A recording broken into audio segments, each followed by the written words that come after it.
understanding that the county clerk has a machine vision that reads the envelopes, checks a signature, and compares it to that 3 or 4 signatures that they have in the database, people's signatures. And if something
well, for me to say that, the DMV has over 100 people, non-citizens, in ballots, and over 1,000 people not living where the ballots go, I think that's self-evident that that's an issue.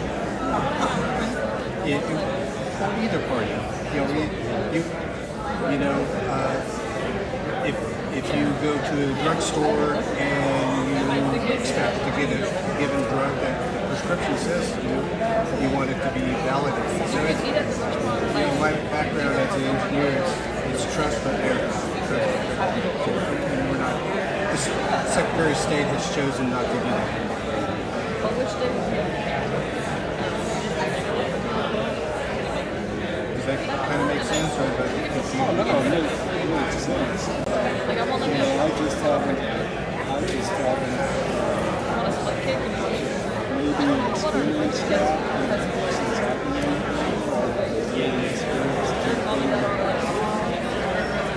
I want to make another question. well, I don't, if it's not broken, that's the way it just seems like the system is smooth and I think any system's going to have some issues.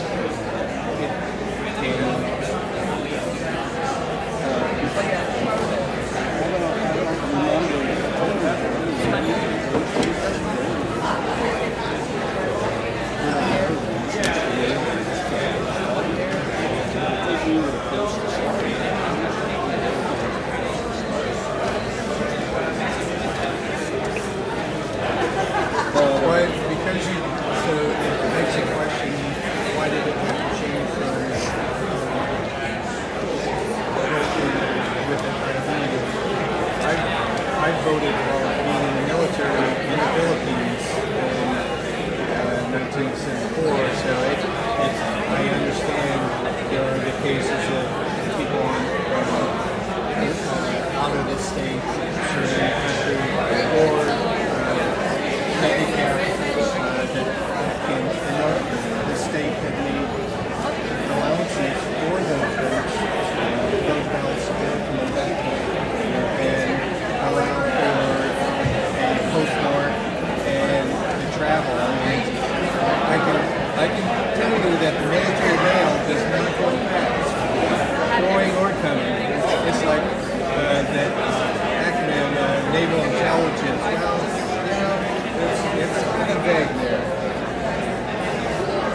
brother lives in Germany, and he just said, Yeah, that's possible. he goes, not married. Okay.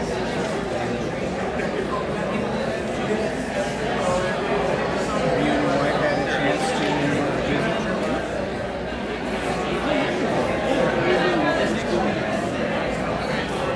He lives in Wyden.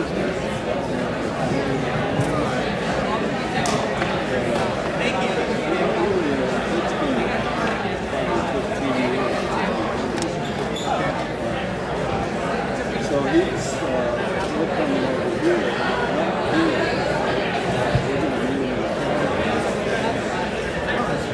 Germany is one of their citizens, not the president. And so they don't he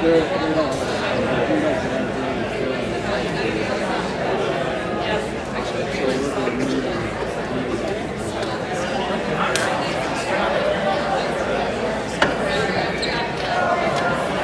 Yeah, I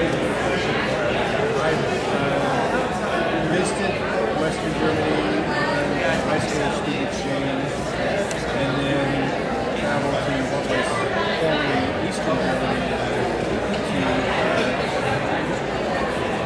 It was a partnership of major there, and I went to Berlin, and I actually touched some of the Berlin Wall that was torn down. And I tell you, growing up in the military family, I never thought I would see the day when they were and that it did. And Western Germany financially it was tough for them to join Eastern Germany, but those people deserve to have the freedom that Stalin and Khrushchev and others had stolen away from them. I actually visited the church where my great-grandparents were married in Prussia at that time.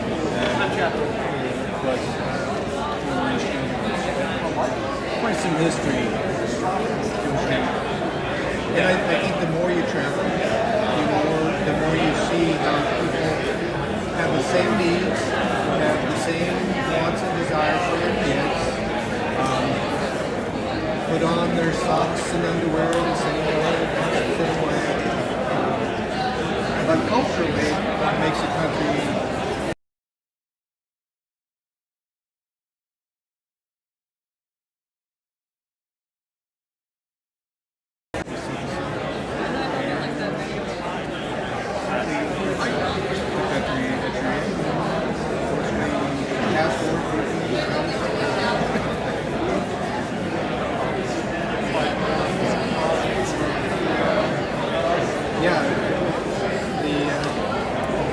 transportation in Germany, all their trains all the time. I just read something that Germany is kind of leading the way for, have you ever heard of solar cars? I can only envision this solar cell on top of a stagecoach home. I saw it, I was just at the bank today, and this guy had a small car, had solar cells kind of wrapped, flexible solar cells on the top, and had insulation in the back of his car. And if I was a betting man, that little car was his mobile home. Right, yeah. I'm sorry, I just got your text. I had to literally just walk out to send any of my texts, but you're saying do they have another vehicle from what?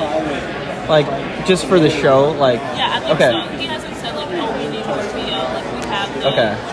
He was live streaming when the protesters were out. Okay. Worst case scenario, they just pan back to me. Yeah. There's no issues. So, if it can't go live, then... It should be able to, because literally, when I walk, I don't have service right now. If I try to text you, it's going to take forever.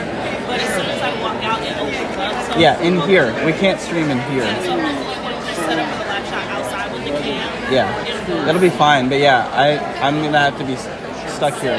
Yeah, so you'll be by yourself, but with my camera. But yeah. that's fine. so like 4:45, I'll take it off the Yeah. tripod and set it Yeah. aside. Okay. But where did you Thank think you, that I thank should you. set up? Did you think I should set up here or, sorry. Or I like I here? think the first one's better. Okay. And do you know when this ends? Yeah. So Okay. you're just gonna be here holding a human tripod for like ever. Yeah. But maybe an hour. Efficiency. Because I think the oil was like only an hour. Like Yeah. we're getting rowdy. We're probably gonna get rowdy. Yeah. So it probably shouldn't last that long. Yeah. Okay. Fingers crossed. Yeah. They use it, and then somebody comes in and uses it the next night. And then the state leave. How's that? Okay, so it's a one-night transit. Okay. Yeah.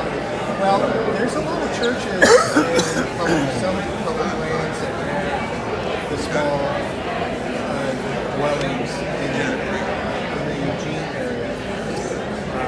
And I would presume that somebody is accountable for that for safety, keep drugs out, and prostitution out. But yeah, they're still hooked up to the grid, electricity. I mean, most our electricity is relatively cheap with hydroelectric. But if you go further south, this is the solar cell. Unfortunately, I think and I don't know the exact numbers, almost a high percentage are drug addicted or have mental issues, and kind of close to some of the mental hospitals in the United States. Drug addicted people really don't want to do it.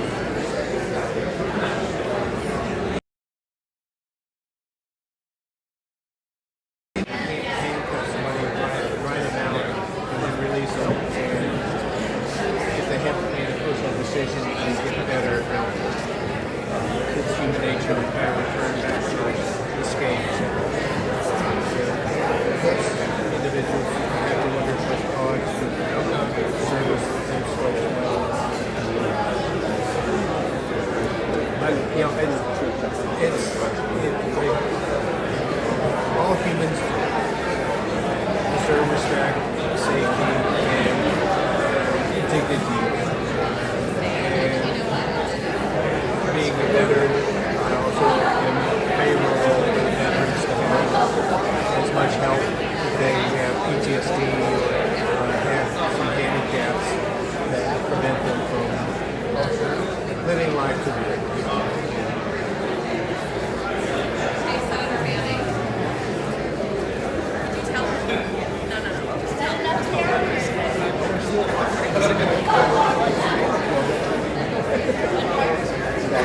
Are we getting close? Oh, we're after 4 or 6.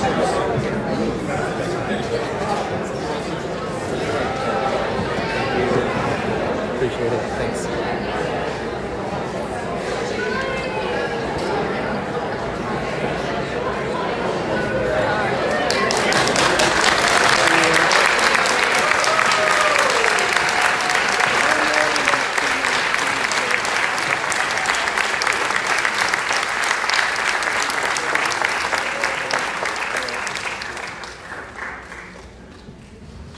Good afternoon, everyone. Hello. Thank you for saying hello. Thank you so much. Thank you all for being here. I have the great privilege of being Eugene's mayor. My name is Karen Knudsen. This is a responsibility. Thank you. This is a responsibility that I have been carrying since just the beginning of this year, January of 2025.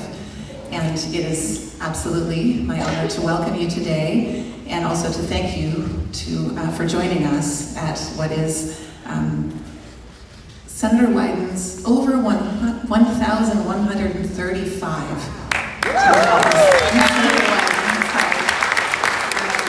but to welcome you to the annual Town Hall here in Lane County. Before we begin the Town Hall, please stand if you are able and join me in the Pledge of Allegiance.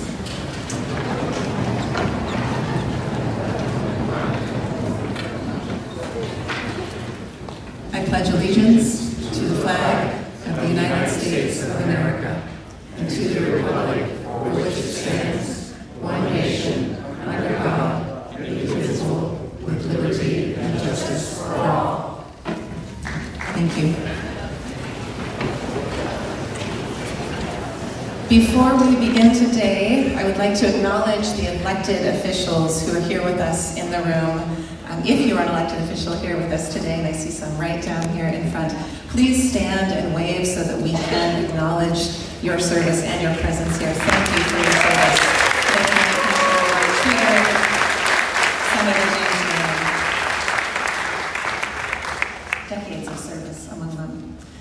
I'm pleased to be here today with you, and I just wanted to say thank you to Senator Wyden for holding these town halls in every county every year. That is accessible government, and it is incredibly important now more than ever that we have an opportunity to talk with one another and be able to work on this future that we are building together. I want to share with you a handful of ground rules for today and also the process that we will have for asking questions. We have been advised for your safety and for the safety of all participants, people around you, that everyone remains seated in your seats during the town hall unless you are getting up to use the restroom or your number is being called to ask a question. If anyone refuses to stay in their seat, it would be in violation of the rules of this town hall that have been established to keep everyone safe, and we will ask people to leave. So please do, be comfortable, stay seated, and stay with us here for this important conversation. The restrooms are down in the hallway. I talked with the principal earlier, no restaurants yet at Sheldon High School inside unless you're at a sports adventure. Restrooms are down the hallway just outside the doors that you entered through, and those entrance doors are also your exit doors to use when leaving the town hall. The process for asking questions today is as follows. If you want to ask the senator a question, you need to have a ticket. You are offered those as you are coming in. If you want to ask a question and do not have a ticket, please raise your hand and staff will get one to you. And I'll wait a moment as people do that and make sure that folks can see where tickets are needed in the crowd. In the interest of time, we will also ask that everyone keep their questions brief. We want to be sure that we can get through as many questions as possible today. So I will remind you in the event that you don't get to a question within about a sentence of framing. Staff have also provided comment cards at the entrance, and that is an additional way to offer your questions or comments to the senator. I will call out a few tickets at a time, 3 generally speaking. We might vary from that a little bit if we need to, but I will read the last 3 digits of the ticket number. So just the last 3 digits of your ticket numbers are what you need to be paying attention to. If your ticket number is called, please raise your hand and stand up so that staff can find you. And then please wait for the microphone to arrive before asking your question so that everyone in the audience can hear you, that we can hear you clearly. Staff members will take your ticket and will repeat the last 3 digits of the ticket to confirm that it is in fact the number that was called. And then please state your name and ask a question into the microphone so that everyone can hear you. After the senator answers, I will pull another few tickets and announce the last 3 digits of the tickets until we run out of time. Open community gatherings like this town hall really only work and are the best experience, certainly for all of us, if everyone respects others' rights to speak. And also waits until their question is called, their ticket is called, to ask a question. I recognize that a lot of people hold very strong views, but please respect the process throughout this gathering, throughout this town hall, and please do not confront anyone that you disagree with or who may not be following the rules that are designed to keep things orderly and to keep everyone safe. We will handle that. Please, everyone, take care of yourselves and ask simple questions and hopefully have the time for some great discussion. Also, for the safety of everyone, we have been advised, please remain in your seat, just reiterating this, unless you are leaving the venue, going to use the restroom, or asking a question. And now to introduce U.S. Senator Ron Wyden. This is the Senator's 1,136th Town Hall.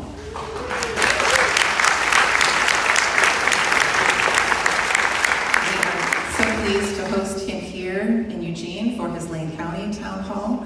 This town hall is a part of the commitment that he made to Oregonians when he was elected U.S. Senator.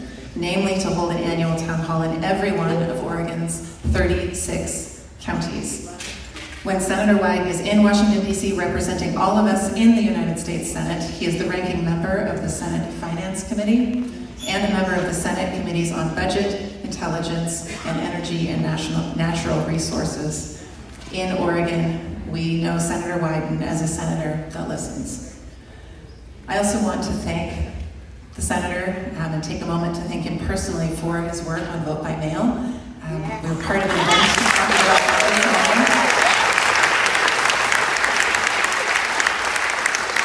Access to the ballot is where it all begins, as well as his leadership in the enormous arena of healthcare, helping to meet our community's needs in the most fundamental of ways, and his work to expand Eugene's locally grown model of mobile crisis response to a model that is helping communities all across Oregon and across the nation. So please now join me in welcoming Senator Wyden.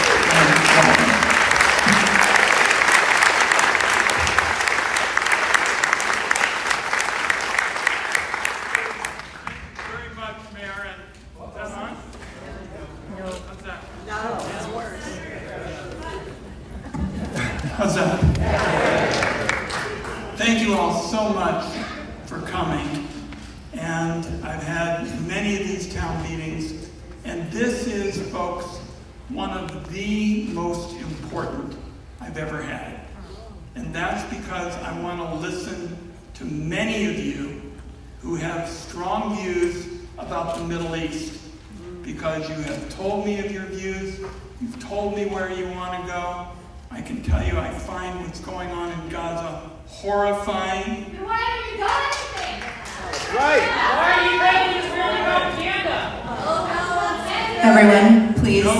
No other Israeli prime minister has produced this much violence and cruelty towards civilians on their watch as Benjamin Netanyahu. You did too. So, Baby killer.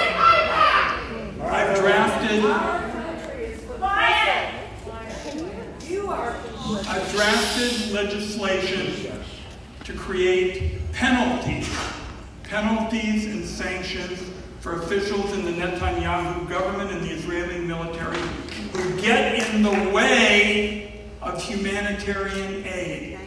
Now this is far from everything that needs to be done. And I'd be the first to say it. But we've got to find ways to start moving quickly, and then we've got to find ways to get more done. And I'm for a two-state solution. I'm for a Palestinian state. So, I'm asking today for only one particular request. I'd like to be able to hear from many of you, because this is so important now. And there are other important issues we had mentioned of vote by mail. So that's my goal, for us to, over the next 90 minutes, for you to educate me and not to have us fight. I want you to educate me, I'm going to listen, and let's go right to the mayor and give the mayor a round of applause for that.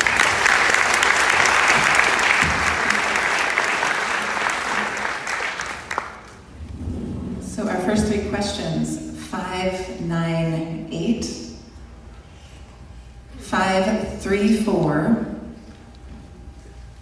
and 736.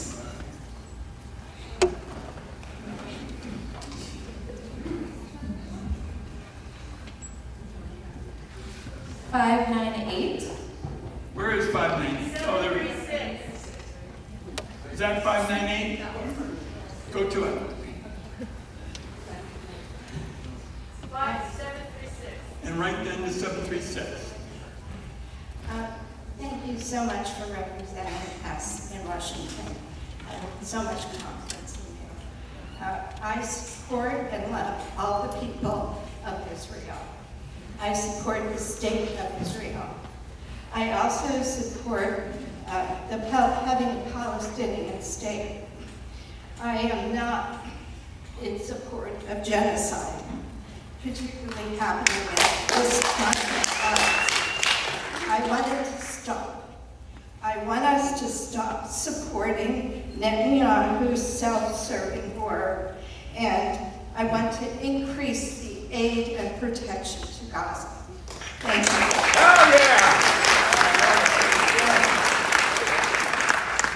Ma'am, I think you've made points that I agree with, our audience agrees with it, and I will tell you, so I'm clear on this, it is long past time for Israelis to select another prime minister, since Netanyahu is a threat to society, he's a threat to the Jewish people, he's a threat to the American people. It is time for a new prime minister. Stop harming Israel. Again, I want to say to people in the audience who are telling me it doesn't go far enough, I share your view. I share your view that there's a lot more to do, and that's why we're going to try to get to one particular spot, these penalties and what's going on in Gaza, then have a new prime minister. And I want, and I think because I've been on the Intelligence Committee, I can help us find some new opportunities, and I'll give you one example. After the bombing in Iran, Benjamin Netanyahu should have said, that's it. That's it, because military superiority has been clear. Let's get everybody to the table and do something to end this conflict. And you kill them when they go to the table? You kill them? That's when you assassinate them? What the hell's wrong with you? Yes, it is. Yes, so let everybody have their turn, okay? And they Thank will. you, sir. So I only say that because had that been done and had Netanyahu moved then, we could have been well on our way to a lasting peace. I'm going to be looking every single day for those kinds of opportunities, not to continue the war, but to end the war. Thank you. 736. 737.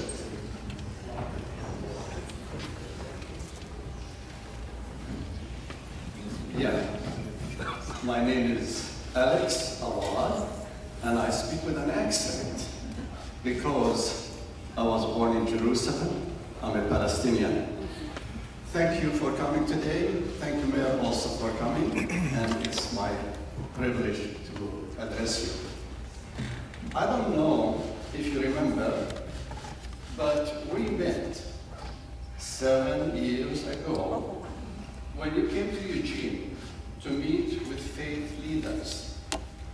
My friend Ibrahim, you probably know him very well, we call him. I remember the meeting. Thank you for setting it up. Sure, yeah.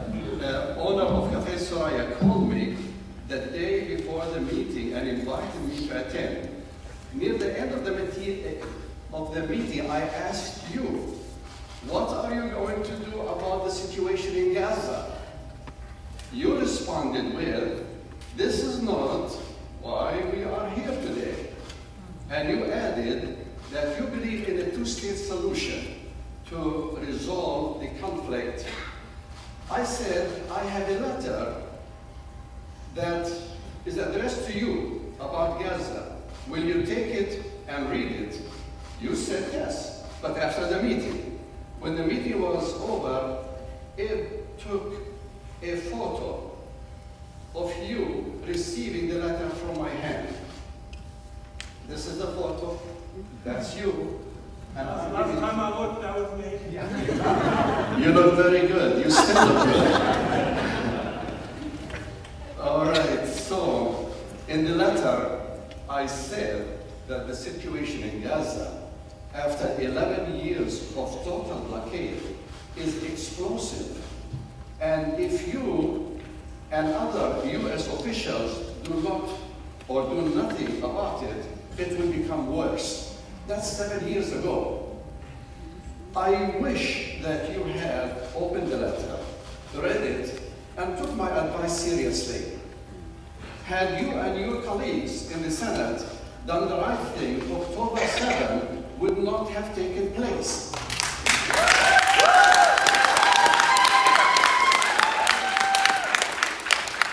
Israelis would not have been killed and taken hostage by Hamas.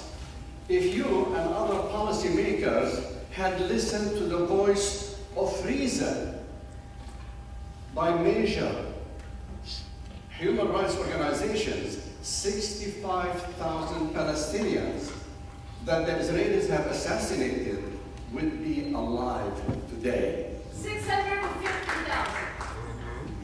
Yeah, it could be bigger number, but even each one of them is not a number. Agree. Yes. Each one of them is an individual, like me, like you, like my children, your children, and grandchildren. They are humans, just like us. 65,000 and more. Your record, Mr. Wyden, shows that you received in the past decade over $1 million from the Israeli lobby. No wonder you supported every resolution that went in favor of the government of Israel. You also blocked a resolution by Senator Merkley and Sanders to halt weapon shipments to Israel. These guns and bombs have killed over 20,000 children and continue to kill them as we are speaking right now. Shame. The bombs that you agreed to ship to Israel have destroyed 95 schools and buildings and infrastructure in Gaza. You claim that you are against the starvation of the people of Gaza. That's good. However, you cannot, with one hand, serve the starving population with bread, while with the other hand provide the lethal weapons that kill these children.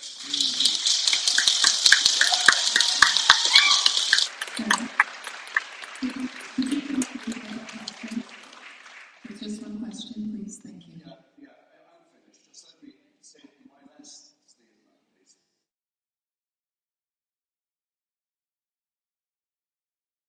I told you so. I'm not here today to rebuke you for your complicity in the genocide. I am here to urge you, yes, to beg you, to do all you can to stop the genocide and the starvation of the people of Gaza. Thank you so much.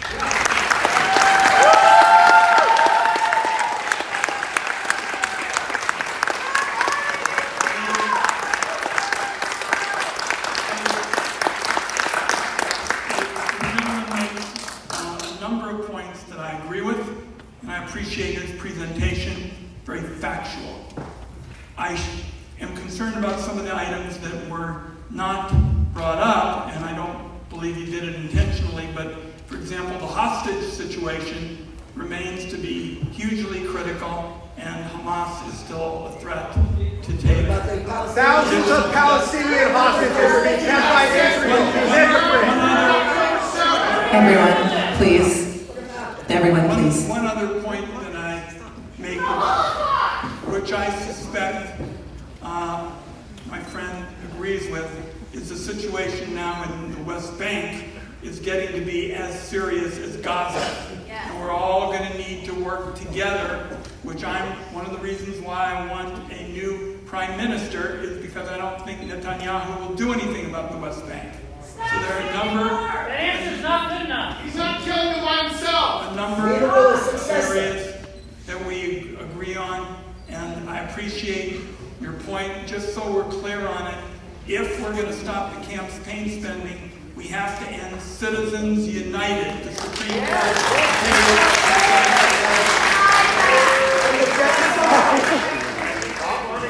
Stop sending the bombs. Everyone. If we would like to get to the next question. We're going to get to the next question. I want to thank the gentleman for his thoughtful points, and I agree with most of them. I appreciate it. Next question is number 534. Here. And 737 and 614 are on deck. 534. 534. Senator Wyden, thank you for your service. I'm not here to talk about Gaza. That's a place far away, and most important is what happens here. I'm concerned about the elections in this country, by people who come to this country and talk about killers from Gaza. They're the ones who started the war, and they're not happy. Bullshit. Shut up. Bullshit. But Senator Wyden, it's the election that I'm concerned about. We have midterms elections that are coming up. We have a government that seems to be promising to falsify our elections, to take any chance not to have a fair and legitimate election. And I know you're only one senator of 50, and it seems to be that there seems to be quite a distinction between people who take a reasonable approach and recognize elections and people who don't seem to think they're that important. But I think it's important. And I hope everyone remembers that most of us here are Americans. We're United States citizens. We're people who recognize democracy. And I think it's important that we do whatever we can to protect our election. That's all I would say. 3 cheers. 3 cheers for you, and at the first chance I get, I'm going to pull out all the stops to pass my legislation all across the country. It's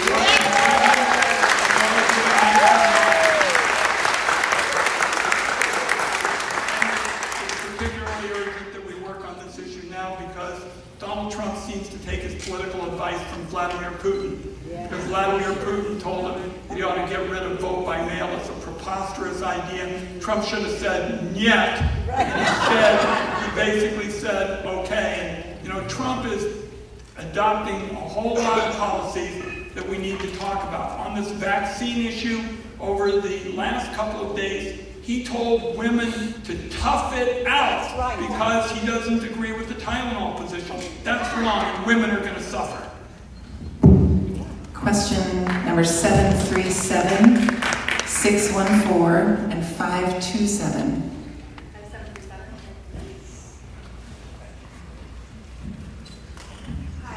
Hello, my name is Krista Niddle. There are at least 7 federal laws that forbid giving military aid to a country that seriously violates human rights. The Leahy Law is one of those. Another one is the Foreign Assistance Act. It prohibits sending arms to a country that blocks humanitarian aid. These laws are being broken when the U.S. provides weapons to Israel, an apartheid state committing genocide. Many of us have implored you repeatedly to follow these important laws that protect children and other innocent civilians. Please give us a specific answer about how you will be accountable to these American laws. Will you stop voting for military aid to Israel because this breaks the law?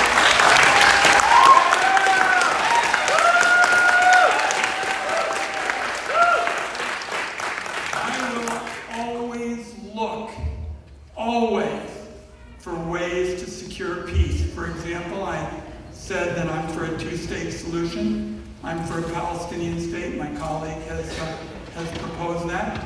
Well, here's what the challenge is. Not just Hamas opposes it, not just Netanyahu opposes it, but there are a lot of people in the region who are opposed to it. So what we've got to do, and there's so much energy in this room. Answer the question. Answer the question. I'm doing my Everyone, please let the senator answer the question. Answer the question. My best is, I'm going to support every single thing that advances the peace process, and the best thing to do is to make sure that there are penalties if you interfere with the aid process. That'll send a real message. Our next questions, and folks, we need to acknowledge the fact that people are here to discuss many issues. And in order for us to be able to do that, we have to keep moving through the questions and according to our ground rules for this event. 614 is our next question, 527, and then 624. See 614.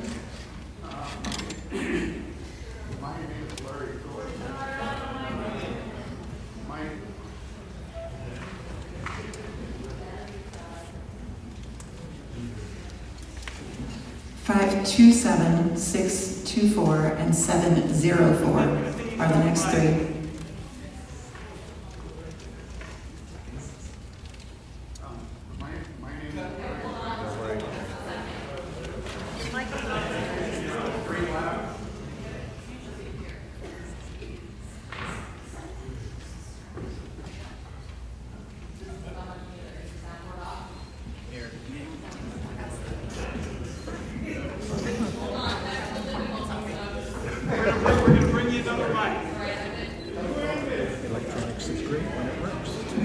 Hello, 614. My name is Larry Thorpe, and I want to know, do you have a plan and approach to protect Social Security and Medicare?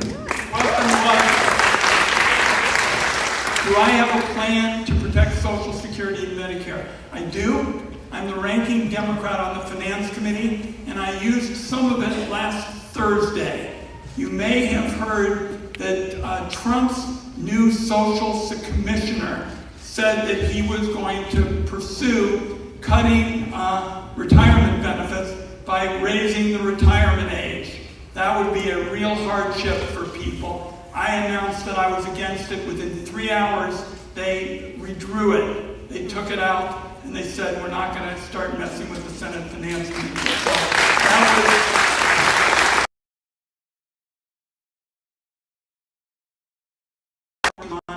I believe that billionaires ought to start paying into Social Security.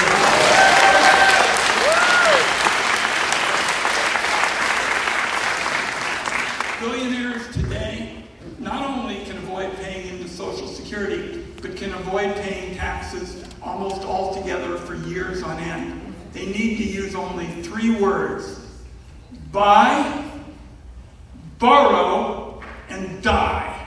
If they do those 3 things, they can buy 15 buildings, for example, do nothing with them, go to the bank and say, give me a loan for my lifestyle. They get a loan for their lifestyle, and they continue it until they pass away, and then they get the capital gains tax break. I'm going to take away buy, borrow, and die, so billionaires have to start paying like everybody else in the Social Security. The gentleman's answer is so important. I'm looking out, and by the way, on Gaza, you all are making very fair points. We're having a good debate on this, and Social Security is part of a good debate because there's a connective tissue between young people and senior citizens. And I want seniors to be able to get those benefits and not lose them because Donald Trump wants to take away money so he can give it to the billionaires. That's what I'm committed to doing.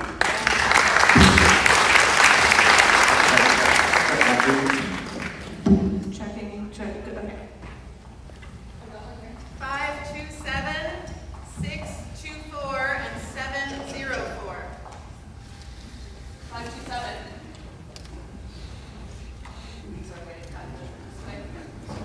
Sorry about that.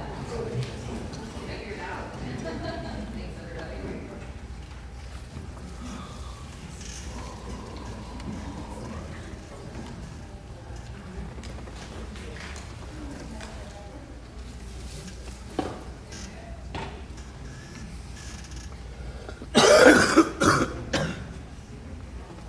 Okay. South Africa was an apartheid racist state where white settlers were given civil and political rights that the indigenous black people were denied. And the solution to that situation was not a two-state solution, but a single state where everybody had equal rights.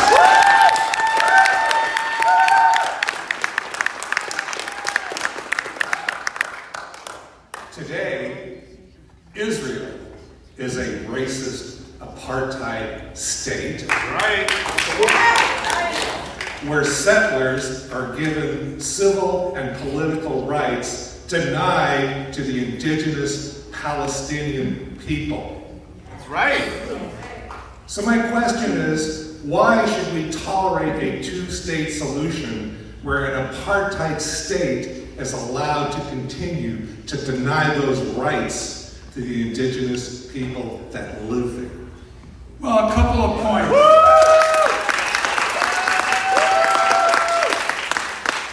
I don't want to lose you, sir, if you're going into the aisle. I think it may end up being smarter to have one state. But I think we also ought to recognize that as much as I disagree with Benjamin Netanyahu and I've called for his replacement, there are civil rights like gay rights and the like in Israel that are almost unparalleled in the world. Liar! I will Liar! I will look and would be glad to work with you on the possibility that perhaps a one-state solution is better. I wouldn't take it off the table at all. 624-704 and 469. 624-704 469. If you have one of those numbers, please stand up. There's one here. So which number is that? Repeat it. 469. 469, yes. Thank you.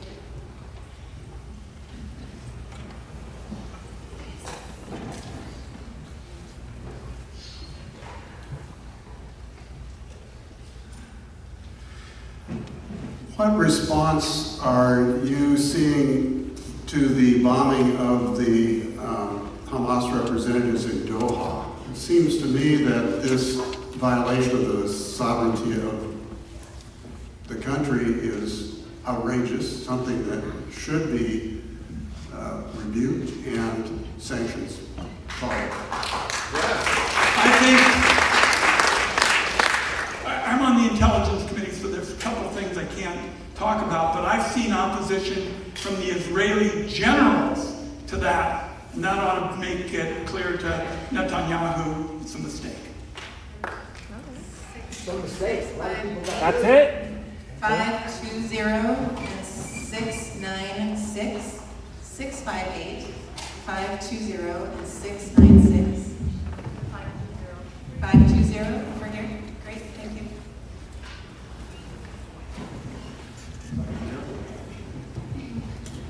Hello, I'm Melissa Ursioli.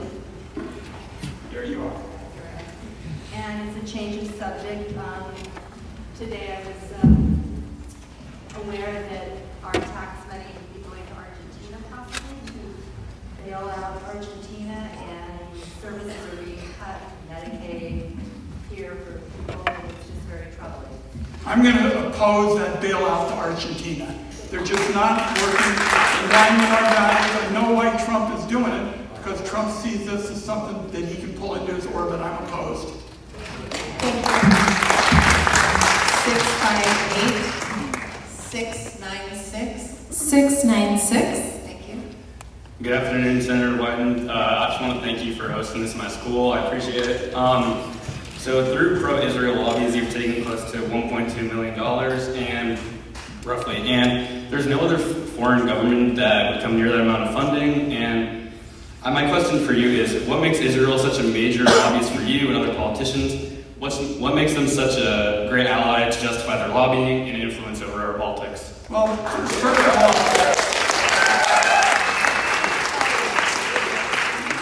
there is no specific Israeli PAC that is like AIPAC.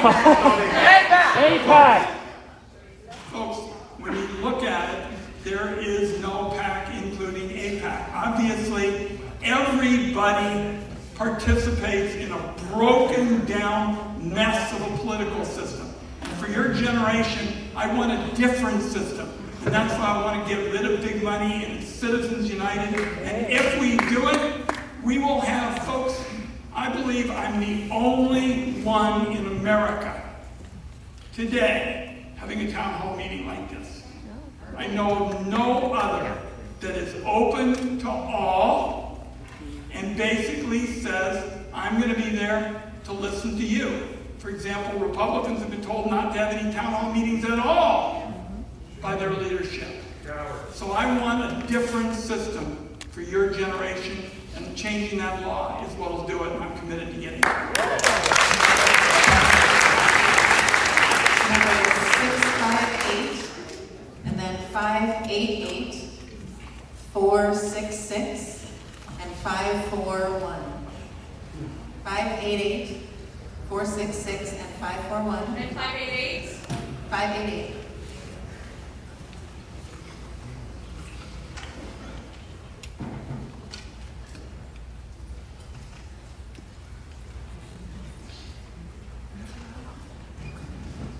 Thank you for your service, Senator Wyden, and thank you for being here today. My question is about cancer research.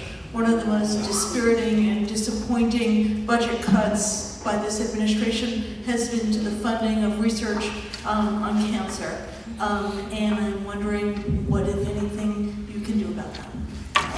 I've stayed on the budget committee for one reason, and that is because I think we've got to step up our Trump has been doing, you've probably seen it. They're emptying DC from all of the National Science Foundation and NIH and the like. They're emptying the talent. Robert Kennedy took all the qualified people off the boards that review vaccines and the like and put in all these ideologues. And I want everybody to understand, you may have seen the hearing when he came to the Finance Committee. I think Robert Kennedy needs to be replaced, and it needs to be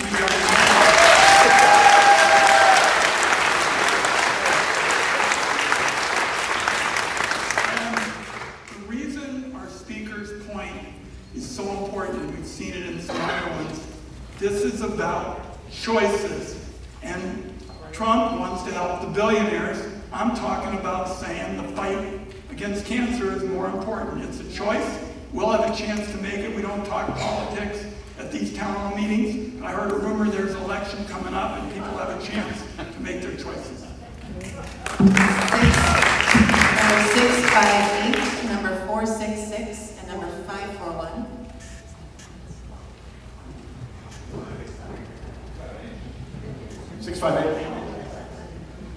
Back up here.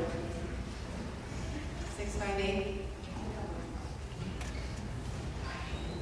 You're in the bleachers back there.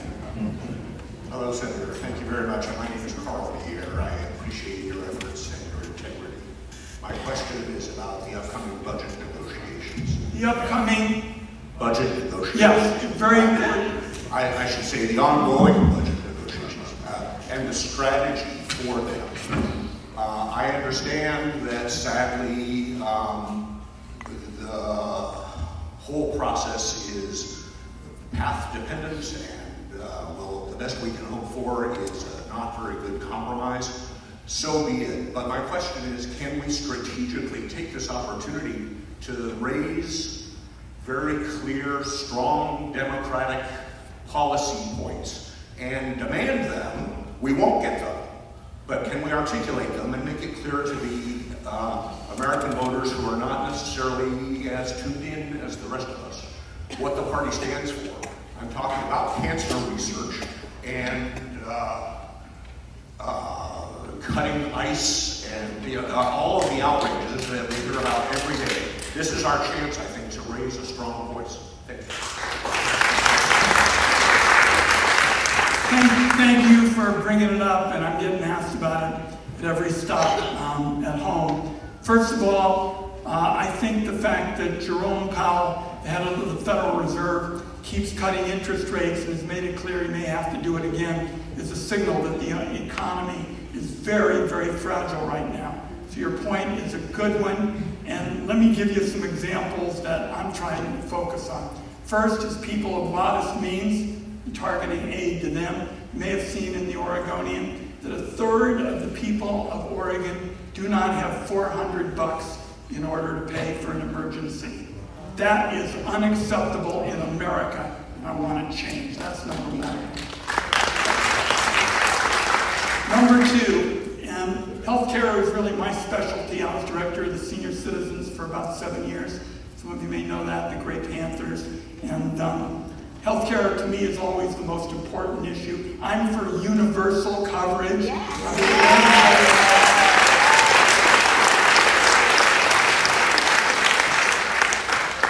There's a big group at the state level that's working on trying to put together a universal coverage plan.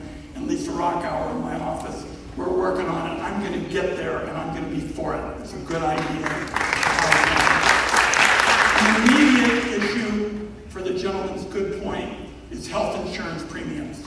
Trump basically is trying to pretend that he's not jacking up health insurance premiums. He's dancing around the tax credits. Most people don't really know what a tax credit is, but it's a path, if you get rid of it, it's a path to higher premiums. And I think people are going to be stunned here in a couple of weeks when they get their October premiums about their bills doubling. So I want to hit that issue. So we have healthcare, people of modest means, and science. And by the way, we can do philanthropy in addition to government. You know, Phil Knight helped the Oregon Health Sciences Center. Let's ask other people who are well off to chip in. It's time they stepped up. 466 541, and then 595 644 and 634. 466. Hi, Senator Wyden. I'm Rick Stagenborg, and I'm going to resist the temptation to explain to the audience how APAC funnels millions of dollars to influence elections. Not a PAC, they're a nonprofit, got it. But my real question is, since you're obviously such a big friend of Israel, why are you letting them destroy themselves? They're destroying their economy, they're destroying their society, they're destroying a young generation of Israelis who are brought up to believe every Palestinian is a terrorist. Right. So, you know as well as I do, it's been pointed out several times here, you've got to get rid of the weapons that are enabling them to carry out this genocide. Ban the bomb. You had the chance to vote for more than this. Don't tell us you're doing everything you can. It's a lie.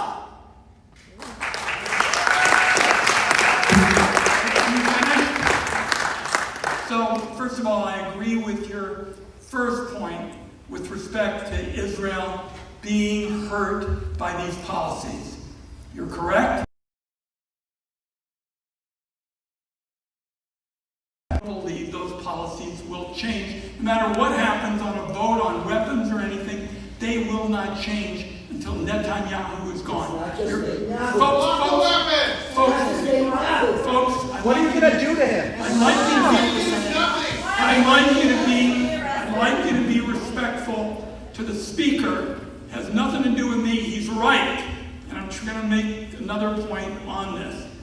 If we don't have a replacement for Netanyahu, I don't believe the weapons are going to resolve anything. To change Israel, which you eloquently talk about, that's what you got to do. One other point. I'm a Jew. I'm a first-generation Jew. I was never raised to hate Palestinians.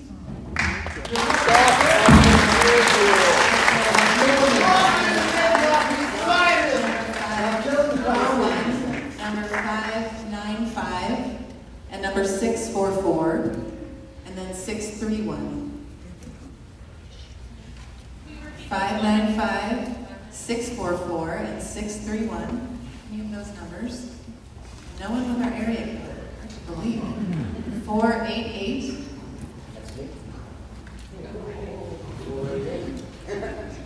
488. See, you get your turn. There you go. They're excited. 488, right here. I've got 488. Yeah. Thank you.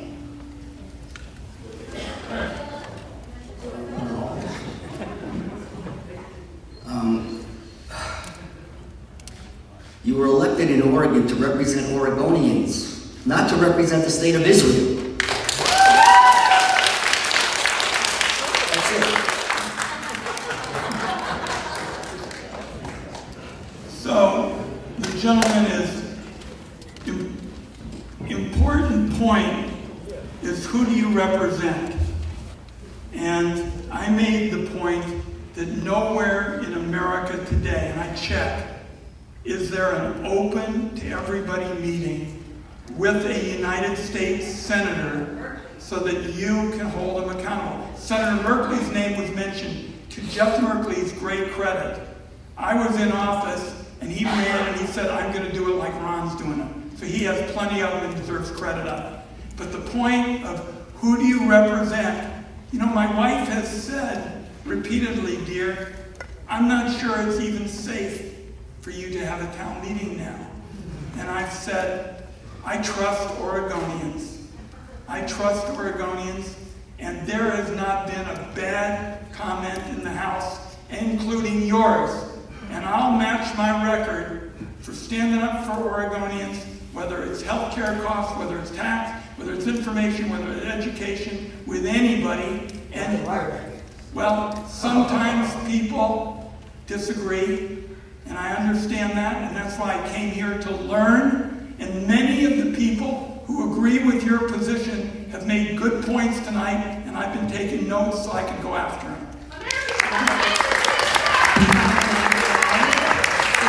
644 and 631, 595, 644 and 631, and then 619, 701, and 627. See a hand, two hands over on this side. One in front and one behind. 701. Thank you. 631. Thank you, Senator Wyden, for being here and taking my question. My name is Jim Evangelista. In Oregon, the medical negligence law is a 5-year sour, and you, as a champion of health care, should know that. My question is, I'm a survivor of medical negligence. I've worked with Senator James Manning, with his help, to try and get legislation passed through the legislature here. I'm continuing to do that. I'm asking that a very simple change in the parity from the 5-year medical negligence to have the same parity with product liability, with legal malpractice, with construction negligence, the same, are all 10-year sour. Why is it that we are becoming a class unto ourselves and we are being denied our constitutional right to remedy? I'm asking you, please, Senator, can you support the change from the medical negligence law 5-year sour to a 10-year sour? You're making a very good point, and I just want to ask a question or two so everybody understands it. Are you talking about a federal statute on negligence? Because I have authority over that on the Finance Committee, or are you talking about working with James at the state level? I've been working closely with James and others. I'll join you. I'll join you. I would be so grateful. I'm glad to join you. God bless you.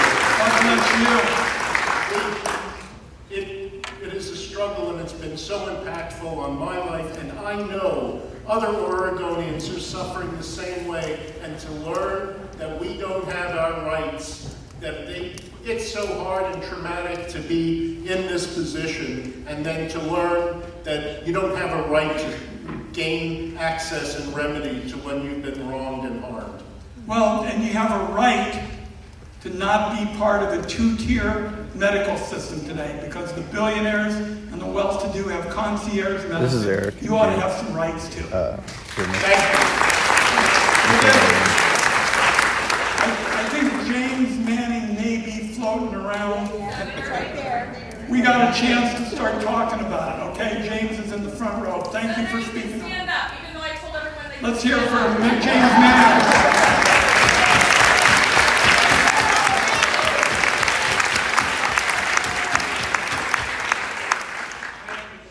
When you're with Senator Manning on an important bill for citizens' rights, as my mom would say, you're running with the right crowd. We had 631. 619. 619, thank you. 619.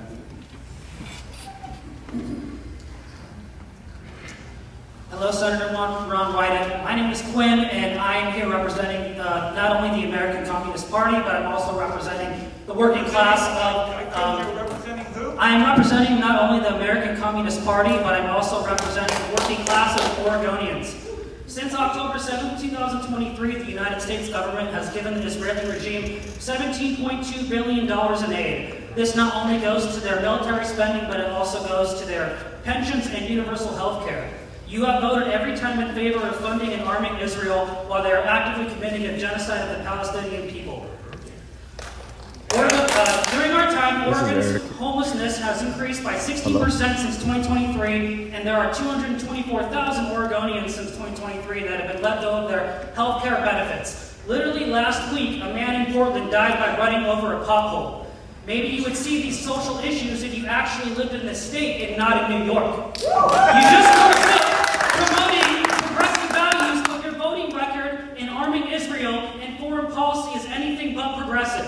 Supporting a genocidal right-wing regime is anything but progressive.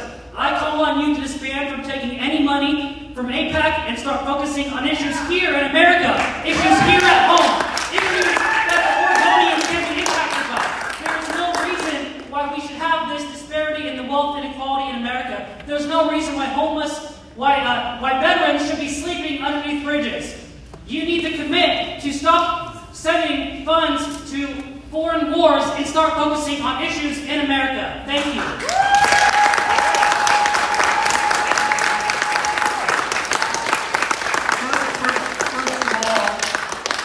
This idea that I live somewhere else is preposterous. You can drive by my house in southeast Portland any old day. Which house? The neighbors are always there. Where's your wife and children?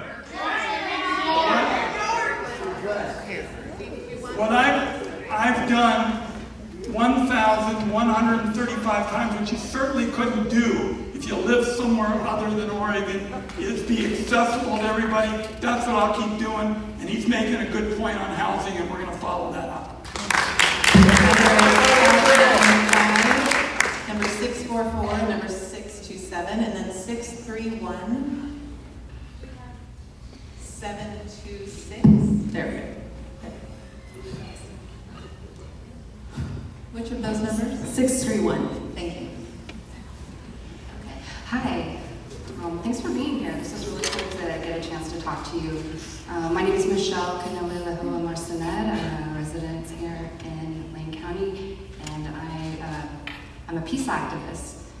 And right now I'm really busy because we have a lot of things going on, and I mostly support Veterans for Peace, and so I support our veterans.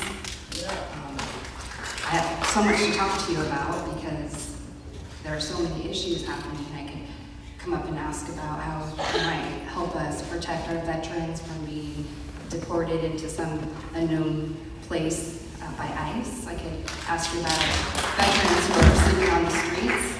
I can ask you about a lot of things, but the project that I work for the Veterans for Peace is called the Golden Rule. And so I'd just like a few minutes to talk to you about the Golden Rule. And that's not he who has the money makes the rule.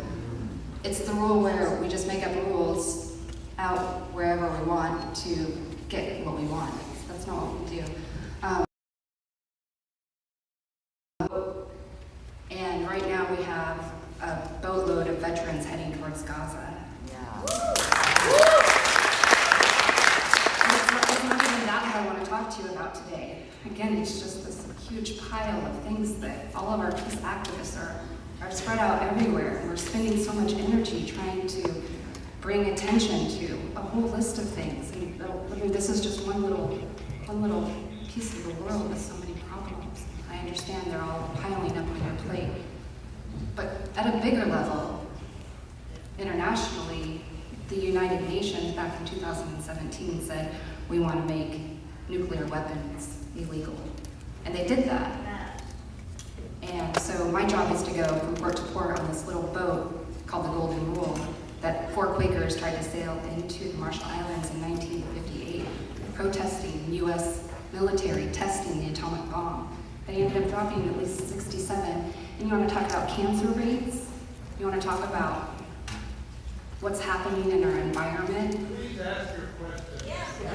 Thank you. Do you support the treaty prohibiting nuclear weapons by the UN? And is that something that you and I could work on together in the future? Yeah, I'm pretty sure I do, but I want to check it. I think a number of my colleagues in the Senate are already on it. And let me just do some quick due diligence, but I'm pretty sure it's in, and I'm supportive of it. But give us a number, and we'll check it out and be back at you next couple of days. Number 515, 644, 627. calls number 726 and number 645 and number 592. And after that, 569.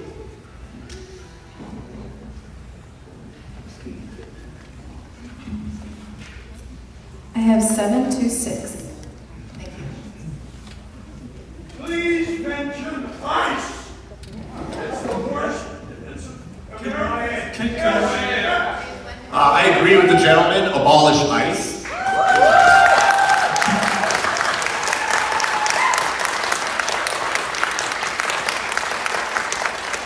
I didn't really come prepared, but I have noticed that you're not answering the questions. Senator Ron Wyden. You're avoiding, you're evading, you're not answering the questions. Why did you vote no to block Senate Resolution 34, which would have blocked 1,000-pound bombs and joint direct attack munition guidance kits? You voted against Senate Resolution 41, which would have blocked the delivery of 20,000 fully automatic assault rifles.